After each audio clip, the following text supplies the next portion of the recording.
Uma das coisas mais importantes, e aí você pergunta, como encontrar propósito em meio ao caótico? Isso. Né? Ou aquilo que parece sem sentido, aquilo que é o nojo absoluto, como diria Sartre, Perfeito. ou nada contínuo do Albert Camus. Né? A gente precisa lembrar que no universo, antes de eu ser, nada existia como eu, e quando eu deixar de ser, nada o será. Isso significa que eu sou único. Uma das formas do arranjo da vida nesse universo sou eu. Portanto, a vida se arranjou de um modo único. Agora, eu sou único, mas eu não sou o único. Tá, perfeito. Não há ninguém como eu, não houve e não haverá, mas não sou só eu que sou. Há outros eus. Isso significa que o meu propósito maior nesse universo, em que se imaginaria, em que não há sentido aparente, é a construção do sentido.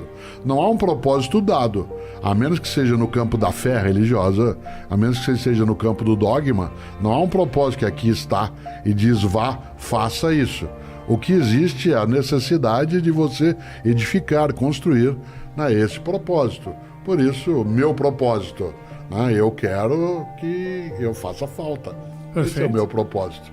Agora, eu poderia fazê-lo sendo maldoso, malévolo, poderia fazê-lo de modo egoísta. Eu não quero assim. Eu quero ser bem lembrado. Eu quero ser afamado, como eu disse antes, e não difamado. Por quê? Vaidade minha. Carpe diem quer dizer, não deixe de aproveitar o agora. Sim. Não viva só o agora. Eu vou dar um ar intelectual à minha Por frase favor. final e citar Agostinho de Hipona. Ele dizia, nós só vivemos o presente. Só que há 3 tipos de presente. O presente do passado, que chama memória, mas que está com você agora. O presente do presente, que é a percepção do imediato, que é o que você está vivenciando. E o presente do futuro, que é a espera, a expectativa, que também está com você. Mas você só vive o presente, por isso não abrevie teu presente. O que move a pergunta sobre o sentido da vida é a consciência da nossa finitude. Eu só me pergunto sobre o sentido daquilo que faço porque eu tenho noção de que eu não tenho todo o tempo do mundo para, deixando de fazer aquilo, fazer outra coisa que dê certo. Claro. Certo? Certo. Se eu imaginasse que eu tenho todo o tempo do mundo, eu poderia me reinventar várias vezes. Mas eu tenho uma finitude.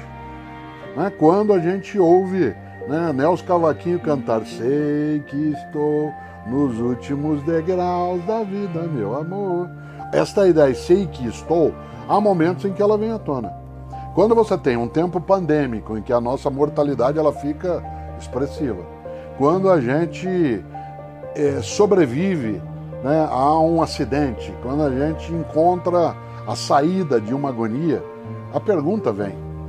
E evidentemente que, como nós vivemos uma sociedade ruidosa, em que a tecnologia ela não admite que você pare para pensar, e aí te dou um exemplo concreto.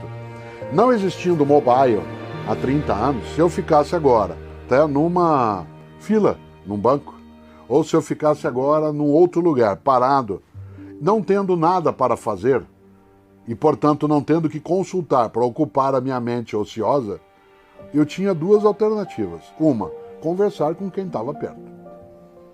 E portanto ter um contato maior. A segunda era ficar pensando sobre a minha vida. Qual é o momento que eu, Cortella, uso para meditar?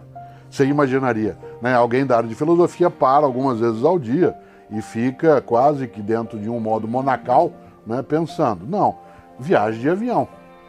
Eu sempre viajei muito, quase todos os dias, o período pandêmico restringiu isso ao máximo, mas uma viagem de 3, 4 horas, por exemplo, dentro do Brasil, em que eu possa colocar o meu fone de ouvido, e eu o faço, e eu deixo sem nada, sem música alguma, apenas para diminuir o ruído que está em volta.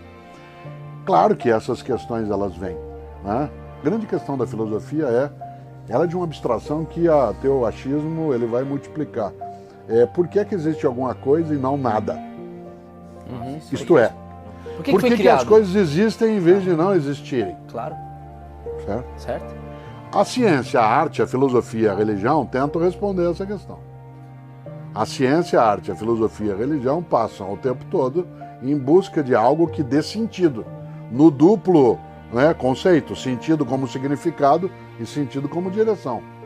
Então, quando se pergunta de modo brincalhão, como fez Monty Python, qual é o sentido da vida? Sim. Evidentemente que você pode chegar à conclusão do Jean-Paul Sartre e dizer nenhum.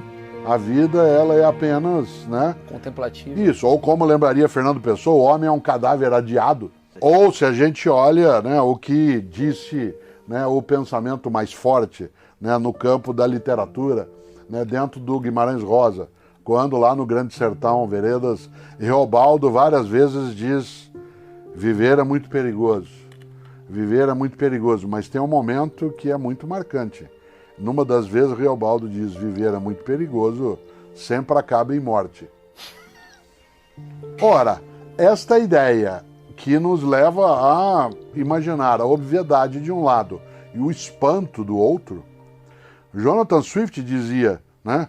Qual é a lógica de, num funeral, pessoas tecerem palavras de espanto por aquele mortal estar morto? Ora, esta ideia da nossa mortandade, ela nos leva a perguntar qual é o sentido. Há pessoas que passam a vida sem construir uma razão e há outras que, ao encontrá-lo, seguem. E eu sempre digo que com a morte a gente não se conforma, a gente se conforta. A gente se conforta. Isto é, uma das características da brasilidade que eu acho muito exuberante é nós sermos capazes de brincar, inclusive, com o trágico. E não é desrespeitoso brincar com o trágico, a menos que ele seja ofensivo. Mas quando o trágico carrega dentro de si uma possibilidade de depuração, de catarse, o humor pode fazer isso. Quando o humor ele não é ofensivo, mas ele é capaz. E o que eu chamo de ofensivo é aquilo que diminui outra pessoa sem que haja da parte dela concordância. A Cláudia, com quem eu sou casado, é gestora de teatro há décadas e ela brinca, e é sério. Ela diz: o teatro é uma mentira combinada. Né? Quem lá está sabe, né, que aquilo tem uma ficção forte. Claro. Quem lá vai sabe disso. Quem no palco está também o sabe. Eu, nas vezes que vi você contando histórias, eu também sou contador de histórias, porque sou professor. Sim, acho incrível, inclusive. Assim. Não é que eu identifico naquilo que você fala o que é ficção e o que não é. É que eu não preciso identificar.